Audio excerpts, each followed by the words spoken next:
Hello guys, আসসালামু আলাইকুম। এই তো আজকে সকালবেলা আমাদের বৌদি সবজি কাটছিল এবং তার নানা ধরনের কাজগুলো তিনি শেষ করছিলেন। আর এই যে এদিকে আমার আম্মু সকালের খাবার রান্না করতেছিল। আজকে আম্মু ঢেঁড়স ভাজি করছিল আর এর সাথে ডাল ভর্তা ছিল। আমার ডাল ভর্তা খেতে খুবই ভালো লাগে। আর আমার আম্মু কিন্তু সারাদিন খুবই ব্যস্ত থাকে, যেহেতু এদিকে বৌদি কাজ করে, ওনাকেও দেখা লাগে, আর আম্মু নানা ধরনের কাজ করে। যাই হোক, আমার আম্মু কিন্তু খুবই খুঁতখুঁতে। আর এদিকে আমার বৌদি উনি ডাইনিং শেলফ পরিষ্কার করছিল আজকে, আর আম্মু দাঁড়ায় দাঁড়ায় পাশ থেকে বলে দিচ্ছিল এভাবে এভাবে করা লাগবে। যাই হোক, সব কাজ শেষ হওয়ার পর এই যে আম্মু দুপুরে রান্না করতে চলে আসছিল। আজকে আম্মু চিকেন রান্না করছিল। আম্মুর এই চিকেন রান্নাটা খুবই মজা লাগে। এটা একটা কষা কষা লাল ঝোল হয়, আলু দেয়।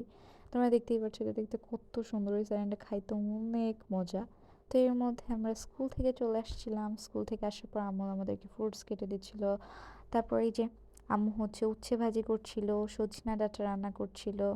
যাই হোক, আজকে এই পর্যন্ত, দেখাবো নেক্সট ভিডিওতে। বাই।